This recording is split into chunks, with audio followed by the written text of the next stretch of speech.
Nah kenapa kalau saya ngaji PD, mereka aku muji pangeran, saya tidak pernah mikir awakku, tak penting awakku, penting muji pangeran. Ngaji itu artinya kan muji pangeran, muji ilmu nih pangeran, ya sudah selesai. Itu anakku itu dongo itu mikir awakmu dewe. Mulane dongo mbek ngaji ku derajate dhuwur ngaji, mergo ngaji muji pangeran, nak dongo mikir awake dewe. Makanya masyhur itu ada dua kelompok di masjid, yang satu diskusi halal haram, yang satu berdoa. Nah, terus Nabi keluar dari rumah berdiri, sempat ragu, saya kemana? Terus, akhirnya Nabi ngendikan mereka itu berdoa kalau Allah mengabulkan ya disembadani. Tapi mereka belajar halal haram. Itu perintahnya Allah, saya sebagai Nabi. Terus akhirnya Nabi gabung kelompok yang belajar halal haram. Karena belajar halal haram artinya ingin menghidupkan hukumnya Allah Ta'ala. Tapi nak wong dongo kepingine iku kabul kajate. Intine mikir awake dewi. Makanya saya termasuk ulama yang sekarang berdoa. Tapi ya berdoa tapi kadang-kadang. Nah kowe kan gak kontribusi ning agama rapati ya ndonga. Oh dasar murahan. Ya tapi piye mulang ya ora payu. Jadi kadang-kadang kula dibantah. Lah jenengan mulangi payu Gus. Lah kula ora payu, ndonga-ndonga ngono. Ya tapi aku ngerti pangeran ra bakal nyembadani barno ra wis. Pangeran ya paling ya sedikit sithik ngono cukup. Kalau termasuk orang yang nggak setuju ya kalau orang sholawatan terus berlebihan tapi khidmah ini Nabi kurang. Maksudnya gini loh, sholawatan berlebihan ya. Redaksi sholawat tentang Nabi itu kecil, bukan sholawat jumlahnya enggak. Redaksi tentang Nabi itu kecil, sementara tentang keinginannya itu saya tidak suka. Saya suka sholawatan itu ya yang nyifati Nabi banyak, kemudian keinginannya kecil, itu bagus. Kayak Ihya itu, kayak Ihya Abdul Hasan Asadili itu. Kalau dongo itu jaluke mbok swidik paling baris paling terakhir. Misalnya gini, nahmaduka ya man huwa la ilaha illa anta arrahmanur rahim, itu langsung in sampai nyifati Allah itu 99. Buar ngono nganti berkuras-kuras. Lagi terakhir mau jaluk dongo sithik. Nah kowe kan enggak muni muji Allah mau basa-basi tok. Alhamdulillahirabbil alamin wassalatu wassalamu ala Muhammadin. Mau nggo syarat tok. Baru ke Allahumma inna nas'aluka nganti telung lari. Tolong halaman. Tapi pas muji pangeran, alhamdulillahirabbil alamin wassalatu wassalamu ala Muhammadin. Bariku terus donga njaluk mapan, tolak buala. Yo opo wae. Mana jare pangeran, muji kekasihku suwidik dongane kecangkeman. Lah saya tuh gak suka jenis itu. Harusnya sholawatnya itu yang panjang. Maksudnya nyifati Nabi yang panjang. Baru mintanya sedikit. Itu bagus itu.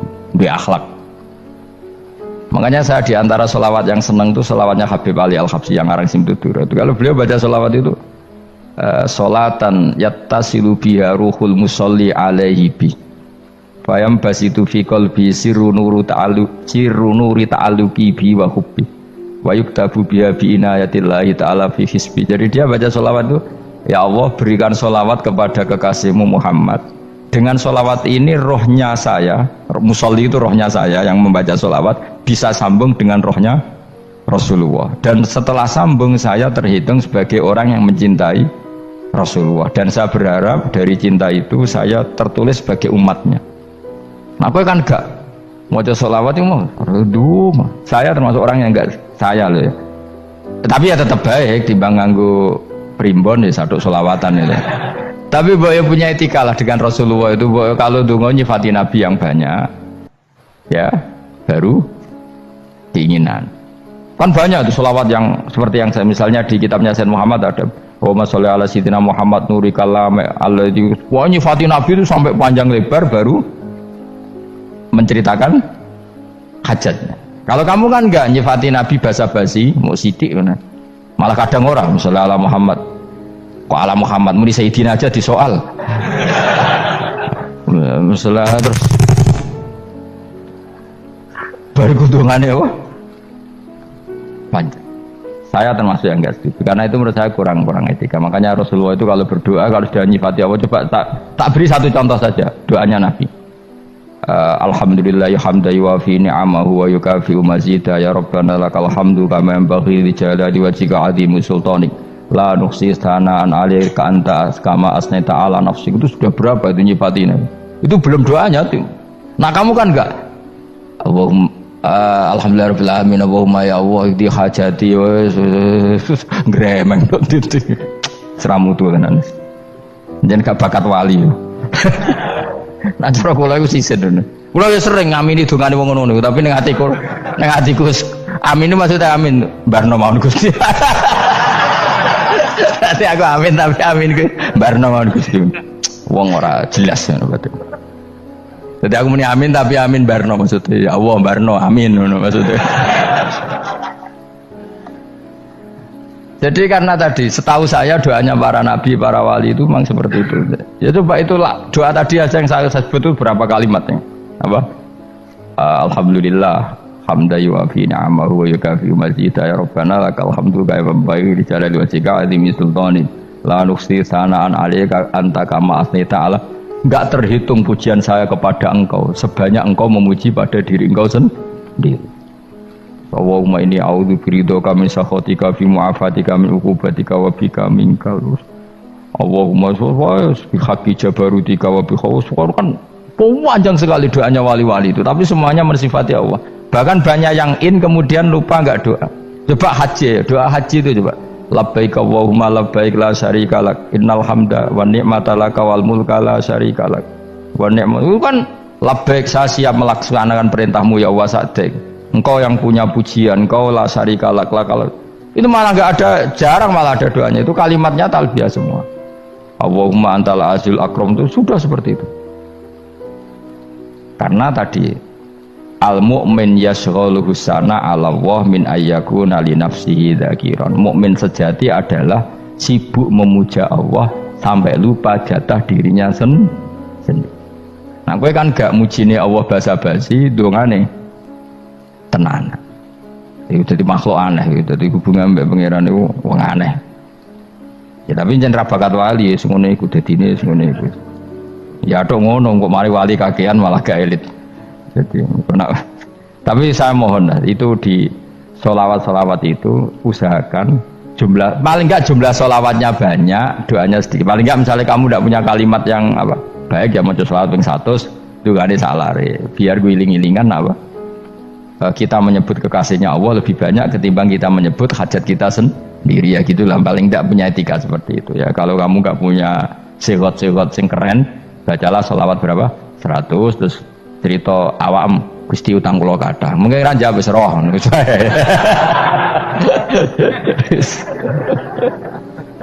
tapi kan kita menyebut kekasihnya sampai 100 nyebut utang bisa no cowok nyebut kekasih bisa nyebut utangnya 100 berarti yang kemana ditakoki pangeran kowe nyebut kekasih wong pira pisan nyebut utang 100 dasar rayu utang nomor ya ada, saya termasuk orang yang nggak setuju tadi. Jadi kalau apa redaksi sholawat cari yang mujinya Nabi lebih apa? Lebih banyak. Karena itu nanti lebih diridhoi Allah Taala. Coba Allah sendiri kalau nyebut nabinya itu hitung saja. Laqad ja'akum rasulun min anfusikum. Jadi rasulun min anfusikum, seorang rasul yang sejenis dengan kamu. Terus azizun, orangnya sangat terhormat. Alaihi ma'anitum, rasul ini siap menanggung apa yang kalian tidak mampu. Kowe ra bakat mlebu swarga baru kaya syafaate Nabi akhirnya mlebu swarga. Kowe ra kelar korban, Nabi tahu mengorbankan kita semua. Dokha Rasulullah bikabsaini terus hada an ahli wa hada amman lam yudokhi min mati jenenge alihima anittum. Nabi menanggung apa yang kalian berat. Azizun, Nabi itu ali terus harisun alaikum, Nabi sangat berkomitmen menyelamatkan kalian. Haris itu keinginan yang berlebihan itu jenenge apa? Haris, kiai kuno namanya ini ngungseng, keinginan yang over. Nabi itu sangat berkeinginan kita ini maslahat. Terus bil mukminina raufur. Allah yang super saja kalau nyebut nabinya nyifati sebanyak itu. Ada ayat lagi misalnya, Rabbana wab'ats fihim rasulam minhum yatlu alaihim ayatika. Muhammad itu siapa? Seorang rasul yang membacakan ayat-ayat Allah. Wa yu'allimuhum, seorang rasul yang mengajari mereka alkitab wal hikmah. Wa yuzakkihim, seorang rasul yang membersihkan akhlak-akhlak kita. Jadi artinya Allah punya tradisi kalau nyifati rasul itu banyak. Juga nyifati orang-orang sekeliling rasul. Makanya menurut saya madhab Syiah itu enggak pas. Karena Allah kalau nyifati Rasulullah itu jika nyifati orang-orang di sekeliling Rasulullah, dan itu dengan pujian, yaitu Muhammadur Rasulullah walladzina ma'ahu asyidda walal kufar ruhama'u bainahum tarahum ruk'an sujada yabtawuna fadlan minallahi warid wa nasimahum fi wujuhim min atharis sujud. Itu kan panjang sekali, dan orang-orang sekeliling Muhammad adalah begini. Kayak apa Allah muji para ashabu Rasulillah? Masa kita ikut kelompok yang menghina ashabnya apa? Rasulillah. Makanya kita tetap mazhab ahli sunnah apa? Wal jamaah, yaitu mencintai semua sahabat, karena Allah saja yang Tuhan mensifatinya dengan sehormat itu, mensifati apa? Ashabu Rasulillah, disifati orang-orang yang saling kasih sayang sama orang mukmin. Tarahum ruk'an, sujud dan komitmen hidupnya untuk rukuk dan sujud. Simahum fi wujuhim min asari sujud. Sudah asari sujud harus diterjemah, nanti sensitif. Cuma setahu saya asar sujud itu nanti setelah di akhirat orang sering sujud itu jabahnya itu ada nurnya. Tapi kalau ada yang nafsirkan asari sujud itu warna tertentu ya semboy, itu sensitif. Yang jelas asari sujud itu ya sudah seperti itu. Seneng kamu kok hasut. Kowe nyen provokator, nak ono apa ya? Ada hal yang begitu terus mau berlebihan. Uteke ya khisimun. Nah, kula ora ada kepentingan pokoknya ayat si mahum fi wujuhim min athari sujud, bahwa dalam jabahnya itu ada asaris sujud. Itu masyhur kan, saya terangkan ya, tapi gue aja sensitif loh, biasa wae. Suatu saat Rasulullah itu ngendikan begini, nanti saya kata Nabi akan nyafaati kalian semua. Sahabat-sahabat tanya, ya Rasulullah dengan sekian miliar orang bagaimana kamu mengenali kita? Saya ulang lagi, suatu saat saya nanti akan nyafaati kalian karena saya kenal kalian. Maksudnya di akhirat. Ya Allah, di akhirat. Terus sahabat tanya, ya Rasulullah bagaimana engkau mengenali kita sementara nanti di akhirat bermiliar-miliar orang gitu.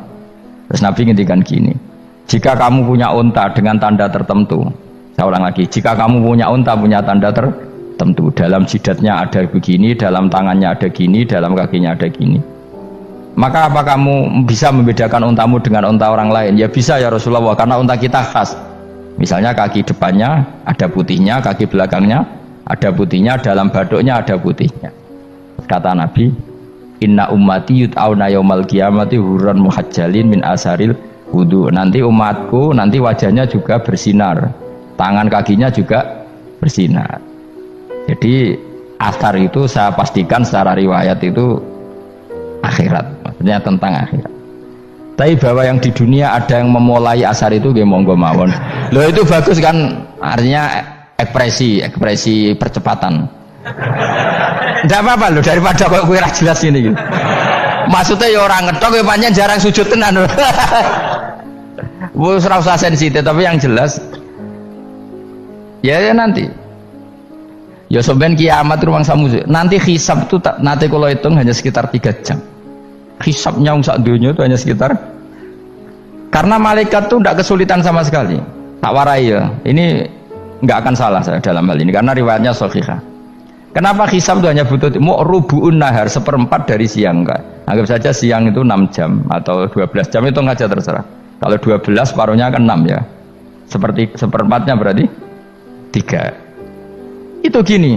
Jadi nanti di mahsyar itu kan yauma tabyaddu wujuh wa taswaddu wujuh. Yaudah yang kafir itu gelap, hilang. Wajahnya, tubuhnya semuanya gelap. Yang mukmin itu semuanya terang. Jadi sudah yang tabyaddu wujuh wa taswaddu wujuh otomatis terus nyingkap. Terus pergerakannya itu delala yang tabyaddu wujuh itu ke kanan, yang taswaddu wujuh ke kiri. Maka kamu jangan punya sinar yang kelap-kelip, nanti kena bego yang karena nggak jelas tadi. Maka kamu harus sinarnya yang sejelas-jelasnya. Ghurran muhajjalin min asaril. Bila perlu nur kamu sampai menembus langit saat itu. Makanya ketika orang mukmin sudah nurnya ada di muka, ada di tangan, masih ngendikan Rabbana atmim lana nurona, karena takut masih kena bego tadi. Karena kalau hanya wudhu tok, sikil tok kan, bayangkan di miliaran orang kan bisa agak kelihatan. Tapi kalau nurnya sampai nembus langit kan, itu siapa kok nurnya sampai, kan malaikat langsung tahu. Makanya hafal Quran, alim kan insya Allah nurnya itu. Sama zaman itu masih berdoa, Rabbana atmim lana, sempurnakan nur kami. Karena nanti identifikasi malaikat berdasar tadi, kalau ada nur berarti diletakkan ashabal yamin, kalau nggak ada nur ashabas. Nah malaikat yang dibawa bigo itu kira-kira detail gak? Dugaan saya kalau kelap-kelip pasti kena simal. Wah ini partai kiri mesti kan. Pemenang yang wudhunya mau dulet sirah tok sidik. Karena anak mazhab Syafi'i. Sebetulnya meskipun itu sebaiknya kalau basuh sirah itu kabeh ben ora kelip mana aneh pepes terus dulat-dulit tok. Iku soben ya kelip. Ya sudah ya. Setelah itu kata ngendikane pangeran yu'raful mujrimuna bisimahum fayukhadu bin nawasi wal aqdam. Orang-orang pendosa kelihatan maka diletakkan di kiri. Nah sama yang orang-orang baik simahum fi wujuhim min asari. Jadi ayat itu jelas tentang akhirat. Tapi kira usah terus provokasi. Seneng kamu kok ya khisimun maksudnya provokator gitu.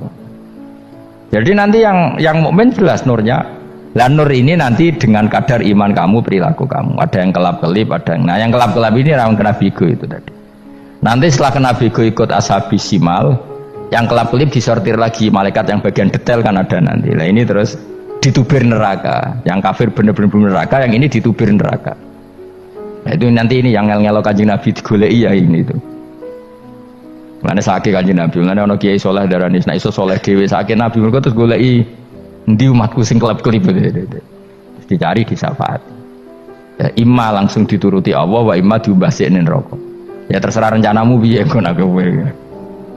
Tapi yang jelas apa? Kiamat itu cepat sekali karena tadi ada identifikasi tadi. Makanya hanya cukup 3 jam karena tadi yang jelek kelihatan jelek, yang baik kelihatan baik. Makanya cepat. Ya araful mujrimuna bisimahum, orang pendosa dikenali lewat alamatnya yaitu taswaddu apa? Wujuh. Kalau orang baik dikenali lewat tabyadu wujuh. Nah terus setelah nyingkir, ini ngono tak warai kiamat. Setelah nyingkir itu faduri babenahum bisuril lahu bab. Setelah tersingkir tadi terus lalu ada pintu penghalang, pintu pemisah.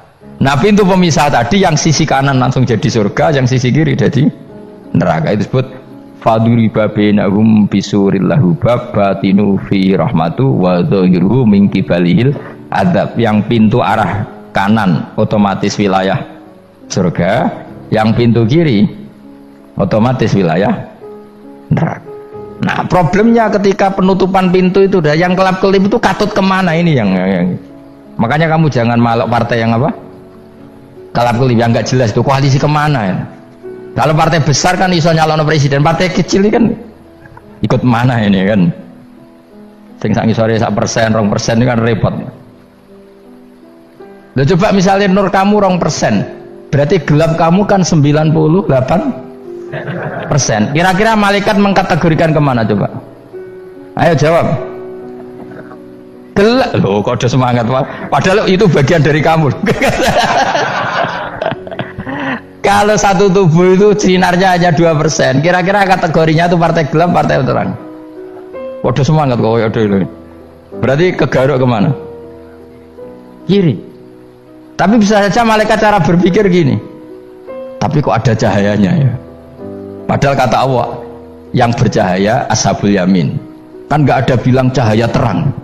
Bisa saja malaikat alhamdulillah berpikir begitu. Ya nanti kita rayu saja supaya berpikir ini kan yang penting ada cahaya. Kan Allah tidak bilang terang apa kelap-kelip. Ya mungkin saja asal ada cahaya dikategorikan lahu nur, punya apa? Nur. Tapi yang jelas saat itu pun yang sudah punya cahaya masih berdoa Rabbana atsmim lana nurona, ya Allah saya mohon sekali nur-nur kami sempurna.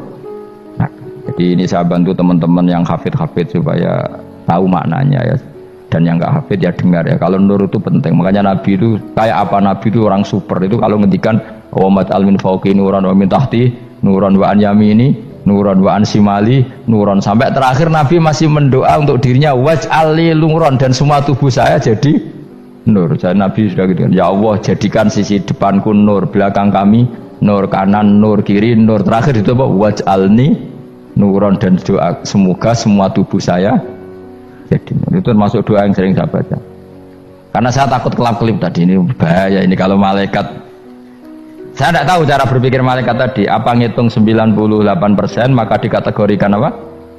Gelap. Apa dihitung nurnya saja? Wong instruksinya Allah kan yang ada nur ashabul yamin. Meskipun kelap-kelip kan punya nur. Saya tidak tahu nanti ikut 2% ikut mana kalau di partai koalisi itu? Ikut yang menang biasanya, ikut yang apa? Ya paham ya, makanya saya mohon kalau wudhu itu usahakan sempurna, terutama wudhu sholat. Kalau nggak wudhu sholat itu sebaiknya nggak sempurna, supaya ada bedanya wudhu sholat sama wudhu tidak sholat. Rasulullah itu masyhur gitu ya. Rasulullah itu kadang tawaddu'a wudhu'an khafifan, wudhu yang sederhana, yaitu hanya sekali-sekali dan tidak sempurna. Ketika ditanya as-sholat ya Rasulullah, tidak. Misalnya saya habis makan mau tidur biasanya ya wudhu, tapi tentu tidak perlu sesempurna kayak wudhu sholat, biar ada bedanya. Rasulullah juga gitu, beberapa kali beliau wudhu tapi tidak sesempurna wudhunya untuk sholat. Masyhur itu di riwayat tawaddu'a wudhu'an khafifan duna wudhu'ihi lis sholat. Tapi kalau wudhu untuk sholat asbaghal wudhu, menyempurnakan wudhu. Jadi supaya ada bedanya wudhu sholat dan wudhu tidak sholat. Saya gak wong reso ngaji podo kabeh. Abu Bakar ya gitu. Ana wong poso sunat kok nyediakno buka dimarahin. Istrinya pernah nyediakan buka beliau untuk puasa sunat. Itu embernya dipecahi Abu Bakar. Ditanya, kenapa gitu? Apakah kamu akan menyaingi Ramadan? Jadi gak boleh memperlakukan puasa sunat kayak Ramadan. Ya biasa saja kalau puasa sunat kok wah buka kolak apa. Ramadannya ya iri tuh, ini gimana kok saya disaingi ini. Jadi kabeh itu ada proporsinya, ada apa? Makanya megang Quran ya wudu, megang wudu. Nah kabeh gitaran terus wudu, pengiran tersinggung. Piye kok menjegal gitar wudu? Jadi gak boleh kebaikan disaingi itu juga gak boleh. Bapak gue sergap wudu sampai nyekel gitar. Ya, untuk Quran tersinggung, wah semen itu gak semen kan. Malaikat panitia kan ya tersinggung. Kabeh itu kan ada proporsinya apa? Ada proporsi. Itu hebatnya Rasulullah. Jadi kalau beliau wudu, bahkan wudu itu wudu li sholat sama tidak sholat itu, misalnya sholat sunat itu kamu mampu ngadeg boleh nggak duduk? Boleh. Kalau sholat fardu nggak boleh, biar ada bedanya. Fardu itu spesial, nggak boleh, harus berdiri. Kalau sunat pun harus berdiri. Fardu tersinggung, iya sunat kok nyaingi aku kan gitu kayak. Ya makanya sholat fardu wajib berdiri ya. Sholat sunat boleh duduk meskipun mampu loh ya. Nggak boleh sama, sholat sunat pun harus berdiri, berarti ada sunat menyaingi fardu. Ya jelas ya, jadi aturan main itu harus jelas, nggak boleh. Makanya Abu Bakar itu nggak mau kalau ada orang puasa sunat kemudian apa? Abdullah bin Mas'ud lebih parah, dia itu tukang nyuwepeng orang yang selalu sholat duha. Makanya saya itu duha itu jarang, karena takut kena sweepingnya siapa? Abdullah bin Mas'ud. Itu ada orang khusyuk tiap hari duha disweping sama dia. Apakah kamu menjadikan sholat ini jadi fardu kok mbok lakoni bedino? Awas nang mbok lakoni bedino. Di era akhir duha dilakoni bedino. Perkara ini butuh duit. Itu kalau zaman Abdul Mas'ud kena sweeping apa? Karena berarti menandingi fardu. Yes, ora usah anut ilmu ku bahaya itu di sensitif. Cuma ini kan ilmu tetap tak utarakan biar kamu tahu, nggak boleh fardu disaingi itu nggak. Coba kan banyak ketentuannya tadi. Contoh paling gampang itu apa? Kalau sholat fardu boleh, nggak boleh apa? Duduk. Sholat sunat boleh duduk. Sholat sunat boleh di kendaraan sesuai jalannya kendaraan. Nama tawajjahat bi rohilatu. Kalau sholat fardu, kalau kamu naik unta harus turun untuk memastikan di kiblat. Jadi banyak. Sholat sunat kamu dalam keadaan najis sudah tidak boleh dilakukan. Kalau sholat fardu, karena saking pentingnya fardu, meskipun dalam keadaan najis ya menemukan alat sesuci harus tetap sholat. Jenenge sholat dihormatil waktu, karena nggak boleh fardu ditinggalkan. Meskipun nanti harus iyadah, karena nggak boleh mengalahkan fardu meskipun itu oleh najis. Jadi misalnya kamu pergi hanya bawa satu celana, kemudian di terminal atau apa kena najis, kena uyah sampean misalnya, kamu harus tetap wudu dan sholat. Karena nggak boleh fardu ditinggalkan meskipun nanti harus iyadah karena sholat kamu tidak sempurna. Dalam keadaan setelah kamu najis boleh nggak sholat sunat? Oh nggak boleh, karena kalau fardu itu darurat, memang suatu yang harus maka dilakukan.